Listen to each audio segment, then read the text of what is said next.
Зборуваме за веројатно еден од најубавите периоди за секој човек кога ќе се пензионира.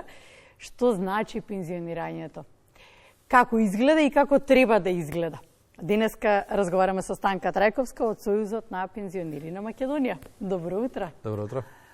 Ви благодарам на поканата. Најпрво, ако ми дозволите, ќе речам и ќе ви дадам комплименти што овој социолошки аспект на пензионирањето го ставите како тема на вашата утринска програма, бидејќи секогаш кога станува збор за пензионерите се говори за усогласувањето, односно зголемувањето на пензиите, за позитивната листа на лекови, за социјалното домување. Несомнено е дека тие теми и прашања се многу значајни, но што е пензионирањето навистина е една друга димензија. На почетокот исто би рекла дека секоја личност која ќе го заврши своето образование, таа тежна е да се вработи, да формира дом, да формира семејство, да отпочне неговата кариера и понатаму секако дека треба да ги ужива и благодетите на животот.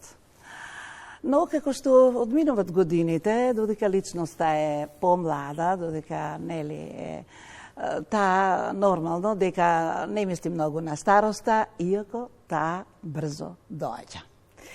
Леле, овој податок не Броев пресметував додека се подготвувавме за разговорот, пресметката вели вака: Јована оди во пензија на 62 години, има нема да кажеме колку. Па кажеш, јас не бегам од тоа. Добро, има 38 и останува 24. Бранко оди во пензија на 65, има 46-19. Ке ти кажам како е во пензија, Јована. Ке имаш директно ќе ти испратиме да сме живи и здрави. Ке испратите со зурли и тапани.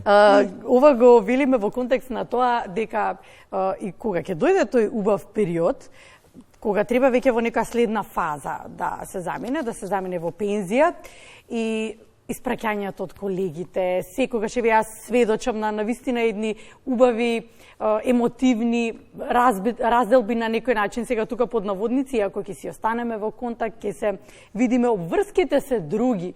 Остануваме ние тука и сме некако во некој динамично секојдневие вработни обврски, а оној кој што заминува во пензија го има целото слободно време. И тоа на некој начин, мислам дека и ги плаши граѓаните кога ќе заминат во пензија, што ќе правам?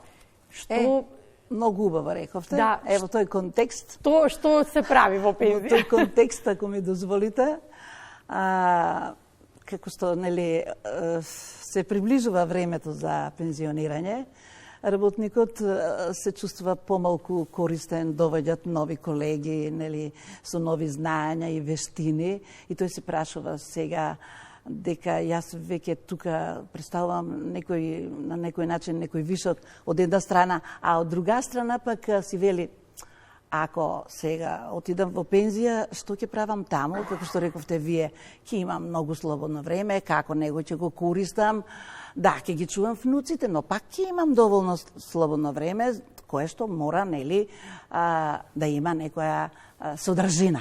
Така содржина. Тука е моментот каде што нормално зависи многу од самата личност. Знаете што? Во некои земји,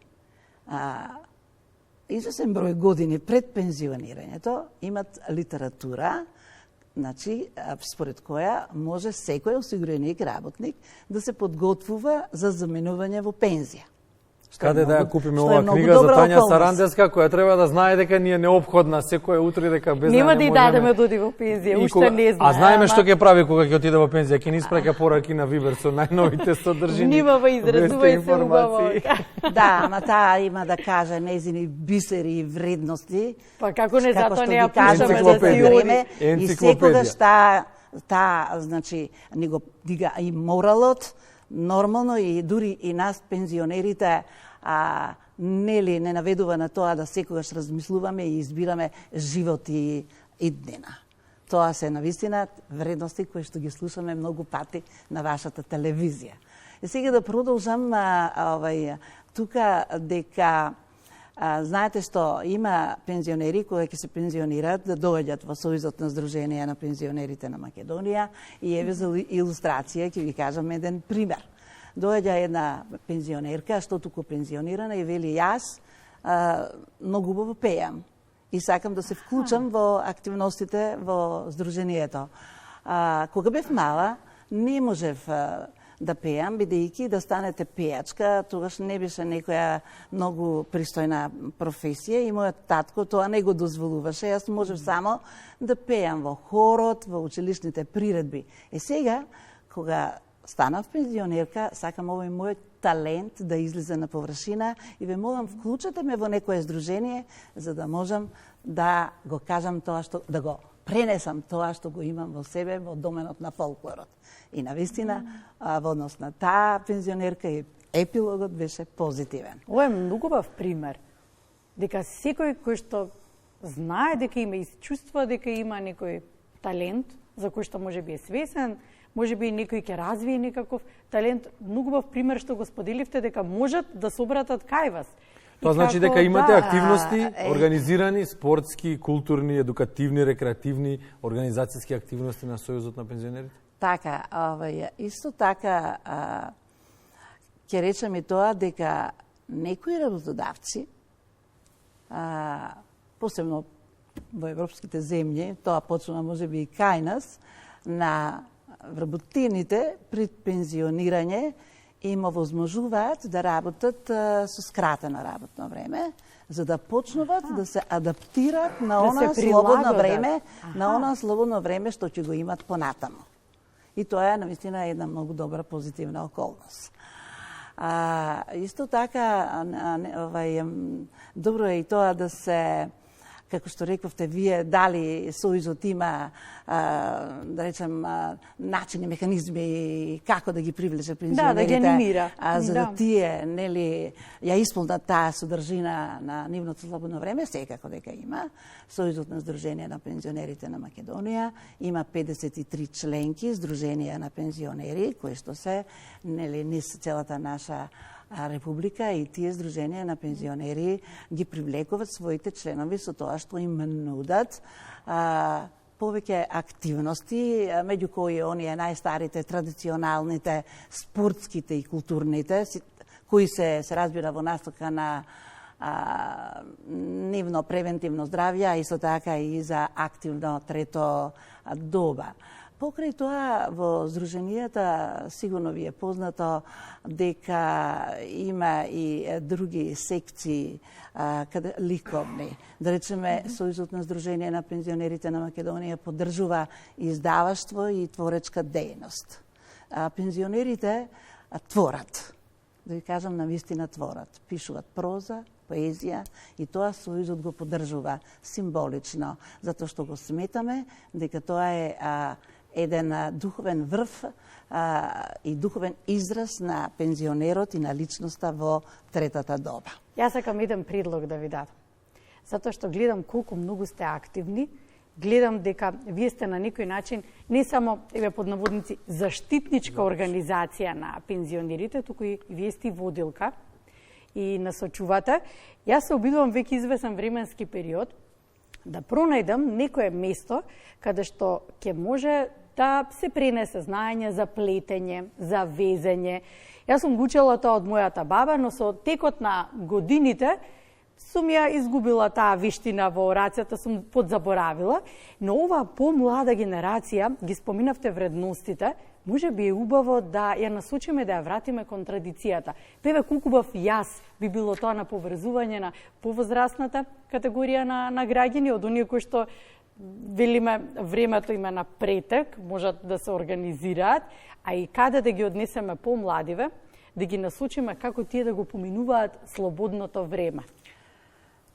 Видите, значи, една од мисиите на Сдруженијата на пензионери е негувањето на фолклорот. А фолклорот, вие знаете, представува лепеза на песни, музика, игри, носи, накити, поговорки и така натаму. Значи, тоа е пренесување на традиционалните вредности на нас, пензионерите, кон младите пензионери и кон идните генерации, што значи дека се работи за една многу содржајна и значајна активност која што се одвива по Сдруженијата на пензионерите, кои што имат 8 регионални ревии на песни, музика и игри, а на крајот врв на сето тоа е Републичката ревија на песни, музика и игри, и од таа Републичка ревија се избират 2 најдобри здруженија кои што секоја година учествуваат на фестивалот Трето годишно доба во Љубљана. И навистина во тој дел тие се прави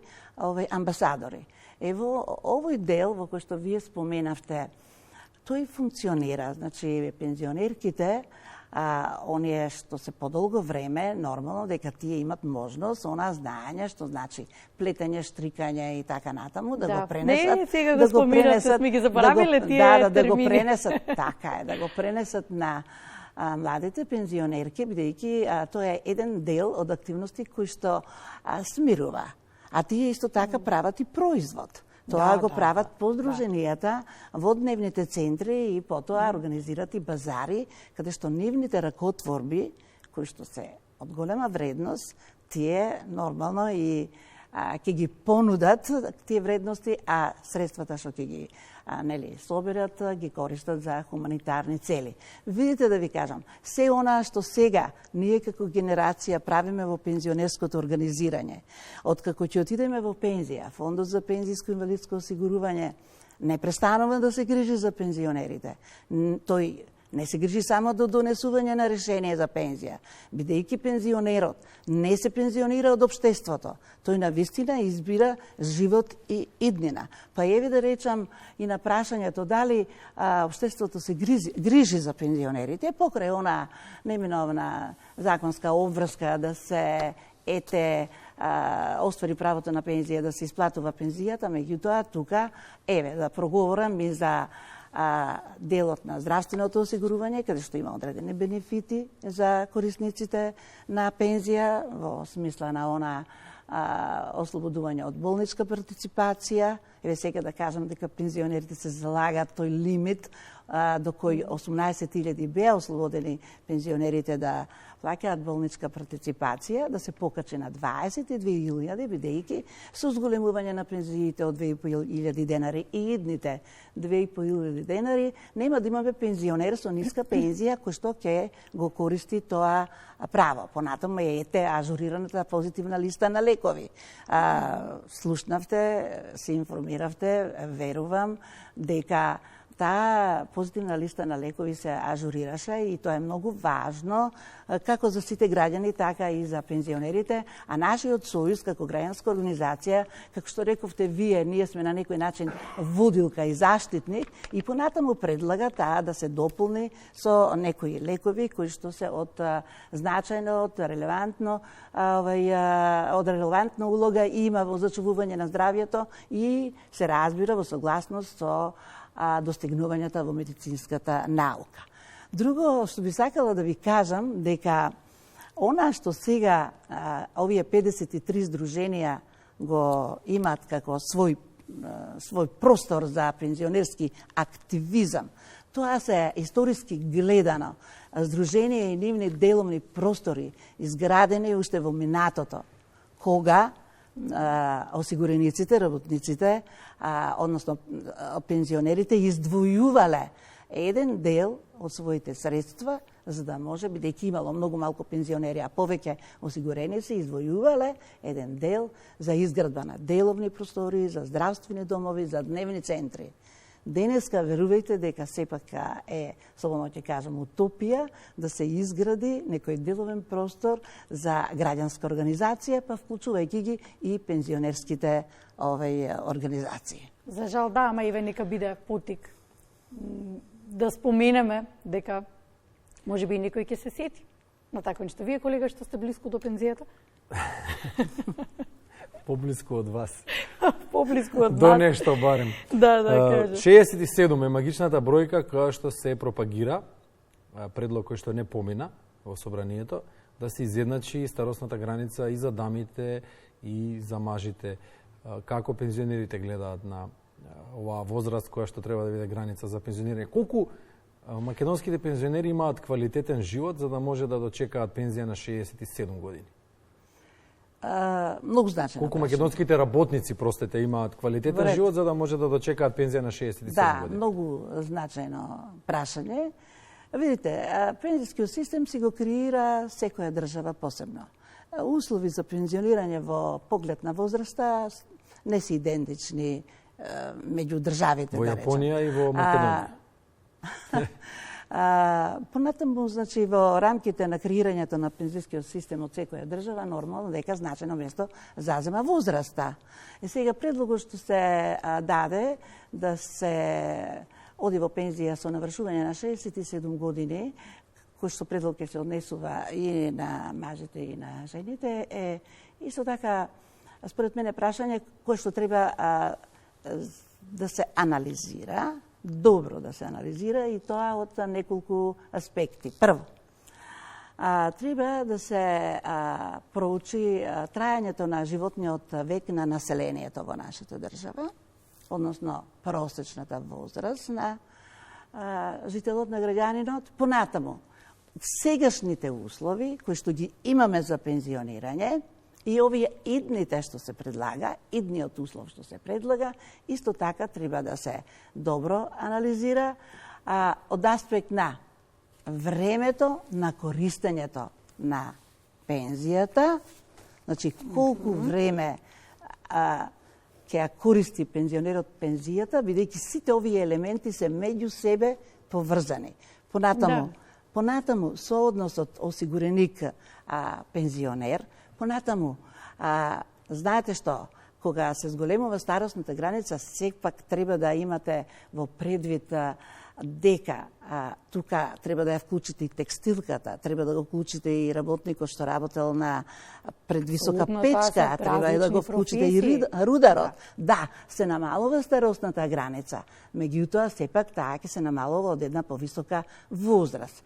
И би рекла дека 67 години, како што се истакна, дека ќе се однесува и на едниот и на другиот пол, сепак од секогаш во пензијскиот систем жените имале предност како мајка, како работничка, поповолни услови за одење во пензија со тоа што било во нивна диспозиција, дали ќе поднесат барање за одење во пензија или ќе ги сочекат оние крајните услови, како што е сега 64 години возраст. Сето тоа се многу значајни, да речам, прашања кои што сега во овие услови треба да се, и верувам дека и понатаму ќе се анализираат, а и овие авторите кои што го предложи овој услов, истото го истакна. И би рекла дека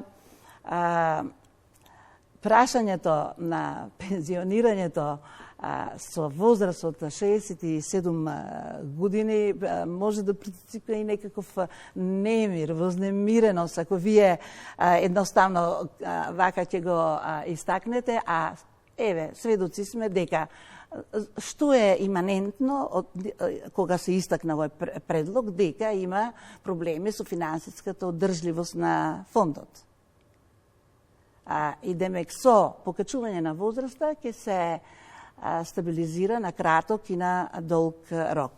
Меѓутоа, сведоци сме и слушнавме, коректно е да се каже, дека се преземат мерки да се подобри наплатата на придонесот, односно да се подобри прилив на средства во пензијската каса со мерки и активности на кои што работи и Фондот за пензијско инвалидско осигурување и Министерството за финансии. Тоа е една многу нова и актуелна широка тема со можности за прибирање на повеќе придонес како изворен приход и со тоа да се полни пензијската каса.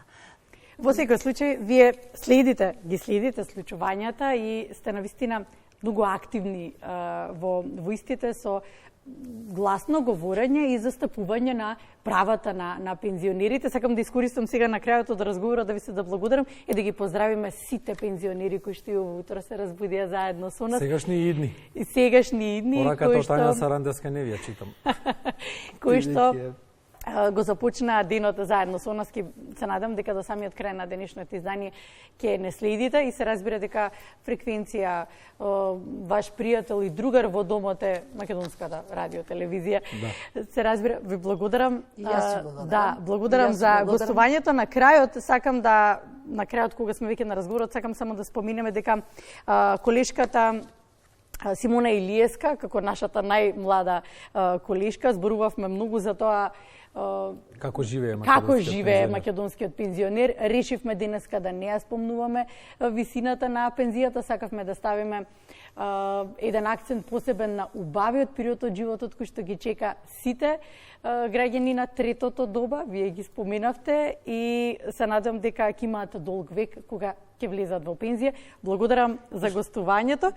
Јас исто така сакам да ви благодарам, ама и да ви кажам дека пензионерската популација и Сојузот на Сдруженија на пензионерите на Македонија го издава весникот Пензионер Плюс и таму може навистина да се види како живее нашиот пензионер, како го стварува својот пензионерски активизам и дека тоа е едно доба кое што посакувам секој да го дочека, бидејќи тогаш го нема оној аларм кој што секој утро во буди да стигнете на работа, туку вие релаксирано станувате наутро и си го планирате вашиот ден. А тој вестник Пензионер Плюс, бидејќи вашиот колега спомена, е и вестник за идните пензионери.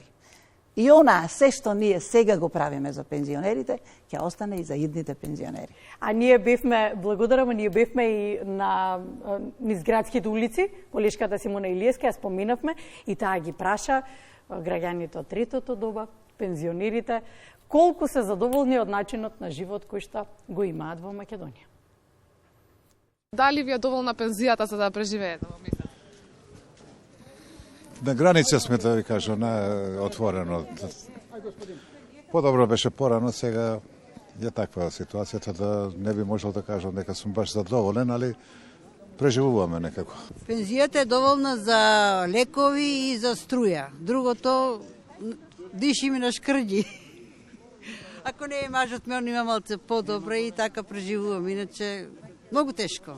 Ние сме економични и така да си поминуваме како што сум била со мажот и сега нема растурање.